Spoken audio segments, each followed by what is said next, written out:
Imagine a world where your most sensitive information, like your financial data, medical records, even national defense blueprints, could be compromised. Just like that, in the blink of an eye. What if the biggest threat to your future career wasn't just, a competitor, but some unseen digital adversary? Welcome to the front lines of information security. Today, we're doing a deep dive into the very foundations of network and system security. We're pulling insights straight from the CompTIA Security Plus guide and also a strategic analysis that's really tailored for you, the students at Tarleton State University's Dr. Sam Pack College of Business. Our mission, well, it's to really unpack what information security actually is, understand who's attacking, how they're doing it, and most importantly, how you can build an amazing career defending the digital world, especially right here in North Texas. Before we jump right in, if you're looking for those kinds of insider tips that can genuinely protect and frankly advance your career in this incredibly fast-moving landscape, make sure to hit that like button, subscribe, and yeah, share this deep dive. You really won't want to miss what we uncover next. All right, so let's start with the absolute basics. Before we can even think about defending, we kind of need to define things, right? What exactly are we trying to protect in this digital age? And what does security even mean in this context? Right. So at its core, security is about being free from danger. That's the goal state. But here's the thing, and it's critical, complete, absolute security. It's really an ideal we're always working towards. It's never like a final destination you just arrive at. Yeah. It's much more of an ongoing process, taking deliberate steps constantly to protect against harm. Something that really fascinates me, and I think you find this everywhere in the field, is that constant tension between security and convenience. It really feels like they're always battling each other, doesn't it? Like as you ramp up security, convenience often takes a hit. Think about multi-factor authentication. Yeah, it's way more secure, but it's definitely less convenient than just typing a password, right? That's a really crucial balance every single professional has to figure out how to navigate. That whole idea of balanced security versus convenience, it kind of leads us perfectly into what many people call the bedrock of digital trust, the CIA Triad. For anyone stepping into this field, getting this is just paramount. Absolutely. The CIA Triad, it's not just letters. It stands for confidentiality, integrity, and availability. And these are like the fundamental goals that guide pretty much everything a security professional does day to day. So take confidentiality. This basically means only authorized people can see sensitive information. If you're thinking about heading into the DFW finance sector, maybe as a cybersecurity analyst, this means you're religiously securing customer financial data. No unauthorized peeking, period. That you got integrity. This is all about making sure the data is accurate, that it hasn't been messed with by unauthorized people or, malware. Imagine yourself as a database administrator, maybe at a big company right here. Your job, ensuring every single transaction record is spot on, accurate, and totally untampered with. And finally, availability. This ensures that data and systems are actually accessible to the authorized users when they need them, right when they need them. Think about a network admin for a big DFW e-commerce site. They're constantly working to keep those websites up and running right, because any downtime, that directly hits the bottom line, hits their reputation. That breakdown, confidentiality, integrity, availability, it really isn't just a list, is it? It sounds like the daily tightrope walk for everyone in security. It makes me wonder, thinking about those DFW examples you gave, which one of those three do you think it's compromised first, most often when, say, an organization is under attack? And what's the usual ripple effect? That's a great question, because they are so interconnected. Often, confidentiality is the first domino to fall. Think data leaks, unauthorized access. But the ripple effect, it's immediate. If your data's confidentiality is breached, well, its integrity is instantly suspect. Can you even trust that data anymore? And then if you have to shut down systems to contain that breach, whether it was confidentiality or integrity, boom, availability takes a direct hit. The whole point of what a network administrator does, configuring firewalls, setting up access controls, it's all about proactively enforcing these principles, trying to stop that initial confidentiality breach. Understanding them isn't just theory. It's truly understanding the core objectives of the whole profession. Okay, so if the CIA Triad tells us what we're protecting, then this AAA framework you mentioned, it sounds like that gives us the how. How exactly do authentication, authorization, and accounting help enforce those CIA principles? Precisely. The AAA framework, authentication, authorization, and accounting, gives us the practical tools, the mechanisms to actually enforce CIA. So authentication is all about verifying who you are, proving you're you. Passwords, biometrics, maybe multi-factor authentication. Then authorization kicks in. Once we know who you are, what are you actually allowed to do? It grants specific permissions, access this file, run that program. And finally, Accounting. This creates a log, a record of what actions were taken, who did what, when. Super crucial for audit, for incident response. What's really fascinating here is just how tightly linked these concepts are. The entire purpose, really, of a network admin's duties, configuring firewalls, access controls, it's all about enforcing these fundamental principles. Learning this stuff isn't just academic, it's learning the foundational practical objectives of the job, stuff that comes straight out of a course like BCIS 4345. Okay, right. We've outlined what we're protecting. Now, let's pivot a bit to the who. Who are these threat actors we keep talking about defending against? And, have their motivations shifted much over the years? Yeah, threat actors, and that's just the term for the individuals or groups launching attacks. Yeah. And yet the landscape has seen a huge shift. It used to be maybe more about causing chaos or showing off. But today, threat actors are overwhelmingly focused on financial gain. That's the big driver. Beyond pure cash, motivations also include things like industrial espionage, stealing secrets blackmail, and definitely political ideology or hacktivism is a big one too. And these actors, they vary wildly in skill and resources. Hmm. On the, let's say, less sophisticated end, you've got unskilled attackers. People often call them script kiddies, maybe a bit playfully, but it's pretty accurate.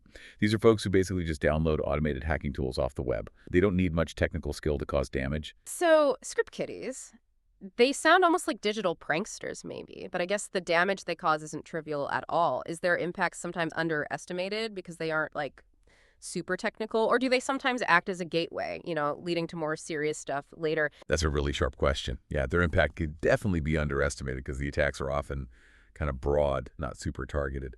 But they can still cause major disruption, major cost. And yes, for some individuals, it absolutely can be a gateway. They start there, get a taste for it, and then maybe explore more complex techniques. Moving up the ladder, you've got insider threats. This is a tricky one. Employees, contractors, maybe business partners, people already inside, trusted. Their reasons could be anything from retaliation, feeling wronged, to actual industrial espionage or even blackmail. Then you have hacktivists. These folks are strongly driven by ideology. They want to make a political statement, maybe by defacing a website or launching denial of service attacks. And finally, at the top, the most sophisticated and nation-state actors. These are highly skilled pros, hired by governments to launch cyber attacks against other countries, their foes. They often have huge resources. Now, connecting this back to you here in North Texas, this idea of nation-state actors, it's not some abstract concept, it's very real. They create what we call advanced persistent threats, or APTs. These are designed to sneak in, stay hidden, and just silently siphon off data over long periods. And given DFW's huge role as a hub for aerospace, defense, finance, think about Lockheed Martin, the big banks, these sectors are prime targets for exactly that kind of sophisticated espionage economic disruption. The real insight here for you students isn't just memorizing these names, right? It's understanding that shift from chaos to cash, from lone wolves to state-sponsored groups.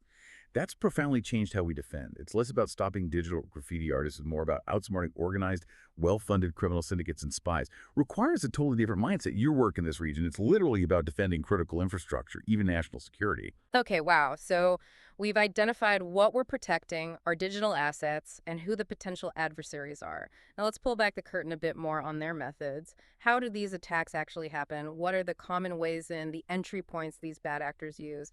Right, attackers need a way in. They exploit various threat vectors or attack surfaces. Common ones. Email is huge. Think phishing attacks trying to trick you. Vulnerable wireless networks are another big one. Removable media like a USB drive somebody plugs in can carry malware. Direct physical access by an insider, that's always a possibility. Social media gets used cleverly for social engineering, manipulating people. Supply chain attacks are nasty. They target vulnerabilities in a company's vendors or suppliers, creating a sort of chain reaction. And of course, the cloud. Huge benefits, sure, but it definitely presents its own unique set of attack surfaces we need to manage. Beyond just the entry points, attackers exploit different kinds of vulnerabilities. Software vulnerabilities are really common bugs or flaws in applications we use every day. Then you have hardware vulnerabilities. These can be a bit tricky. Think about firmware that's like the basic operating system built into a device itself. Updating that, patching it, isn't always as simple as updating an app. And then there's end of life, or EOL, hardware. These are older systems, devices that the manufacturer doesn't support anymore. No more security updates. They're essentially sitting ducks. wide open. That brings up such an important point about, well, human error, right? I remember hearing a story once about a massive breach that literally came down to someone just forgetting to change a default password on a new server. It sounds almost too simple to be true, but how often are these basic, easily preventable misconfigurations actually the root cause, even behind some sophisticated sounding attacks? Oh, your anecdote isn't just believable, it's depressingly common. Misconfigurations, just setting things up wrong, are shockingly frequent culprits. It often boils down to simple human error, maybe overlooking a setting, rather than some super complex, unknown exploit. And then, of course, you have zero-day vulnerabilities. These are particularly scary because there's no warning. The vulnerability gets exploited by attackers before anyone even knows about it, before a patch or fix exists. That academic idea of a misconfiguration. That directly links to the day-to-day tasks you see listed in DFW job postings. Look at roles for network admins, cybersecurity analysts. They often list responsibilities like monitoring firewall rule sets. Those are like the traffic rules for your network, right? Dictating what gets in and out. Or applying security patches, managing security policies. Your knowledge from BCIS 4345, understanding what a vulnerability is, how it gets exploited. That's the theory behind the hands-on skills needed to stop these problems in the real world. And when those attacks do manage to succeed, well, the impacts can be absolutely devastating. We're talking direct data hits breaches, data getting corrupted, sometimes just lost entirely. But the ripple effects go much wider, hitting operations, damaging reputations, huge financial losses. It can cripple an entire organization. Understanding these risks is a core part of that continuous analysis process your course covers. So let's connect all this. What does it actually mean for your career path? The Dallas-Fort Worth Metroplex isn't just growing, it's a certified national tech powerhouse. Seriously, adding over 20,000 new tech jobs just this year alone, this is where the opportunity really meets the need. That's absolutely right. And this growth is massively driven by key industries that are, frankly, critical targets for cyber attacks. We're talking the huge finance sector here, big banks, investment firms needing top-notch security for transactions, customer data. Healthcare, obviously, with incredibly sensitive patient data, constant need for pros to safeguard that info, ensure compliance with rules like Ain't High, and then aerospace and defense. Giants like Lockheed Martin are right here. Huge need to defend against state-sponsored spying, protect national secrets. You've got major employers all across the region, AT&T, Toyota, Charles Schwab, they're all actively hiring. The demand for IT and cybersecurity talent here is intense. And the salaries, they definitely reflect that value. MIS pros in Dallas average around $104,645. Entry-level IT. Can start $18.25 an hour, but quickly moves up to $55,000, $80,000 for more advanced roles. And cybersecurity analyst. Average in Fort Worth is $115,000.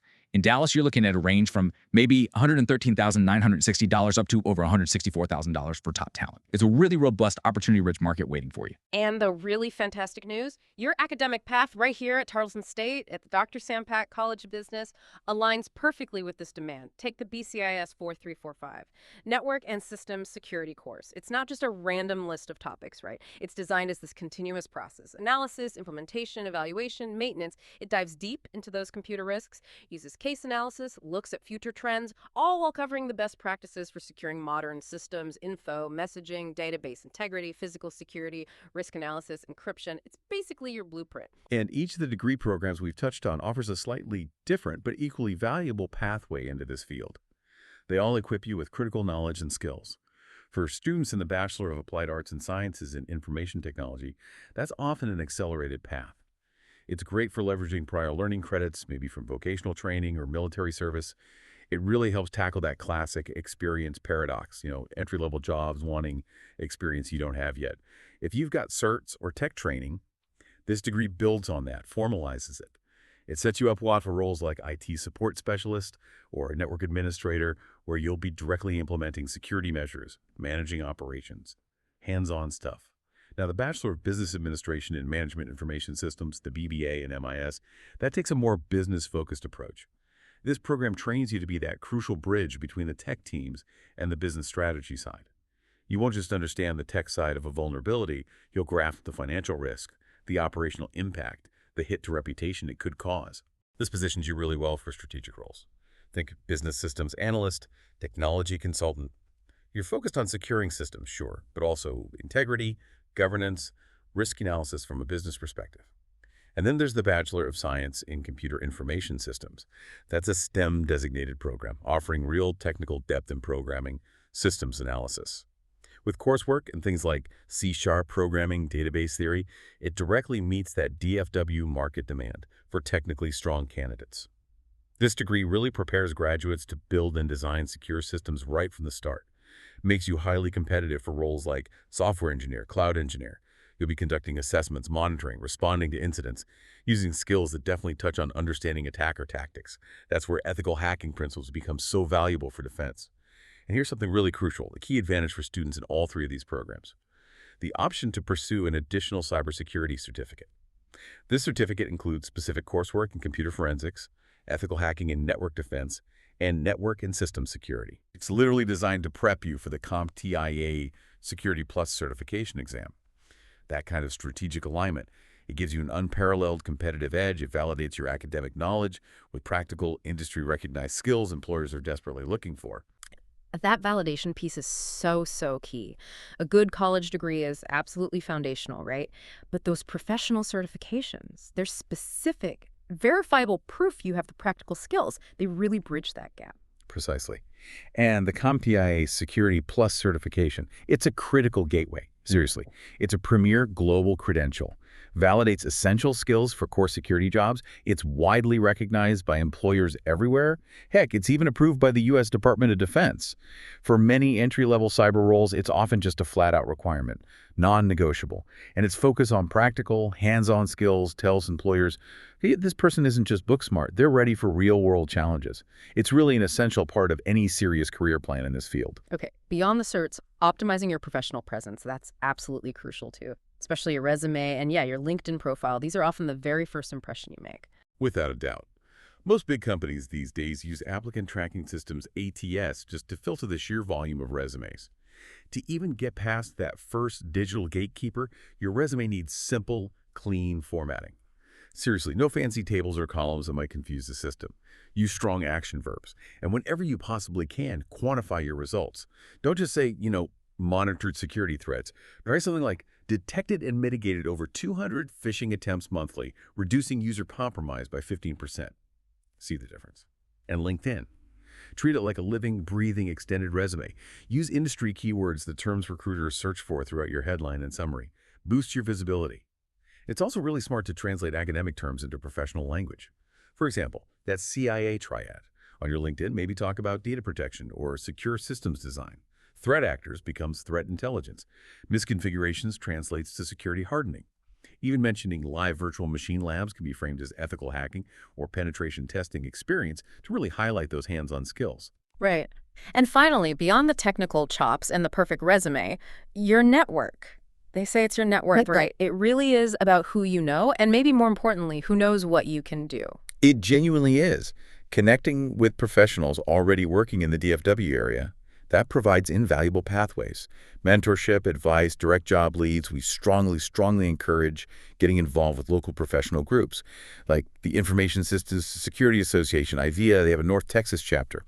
These groups bring together industry leaders, experienced pros. It's fantastic for networking, learning, finding opportunities. There are even student chapters sometimes, like the one at the University of Dallas. It gives you a direct link into that professional community while you're still finishing your degree. It's all about building those relationships early. They'll serve you your entire career. Wow, what an incredible deep dive today. We've really journeyed from the basic definitions of security, its core principles like CIA and AAA, through understanding the motivations of different threat actors and into the nitty-gritty of how attacks actually happen. And critically, we've tied all of this directly to the amazing opportunities waiting for you right here in the booming DFW tech scene. Your academic journey at Tarleton's Dr. Sampak College of Business, it truly provides an unparalleled foundation. It prepares you not just to understand this stuff, but to actively defend against those digital adversaries we talked about at the start, protecting organizations, protecting careers. So if you found this deep dive valuable, please help us spread the word. Like this episode, definitely subscribe for more insights and share it with someone else you know who's ready to take control of their career in information security. And here's something to think about. In a world where technology just evolves at warp speed, how will you commit to that lifelong learning needed to stay ahead of the next zero-day vulnerability?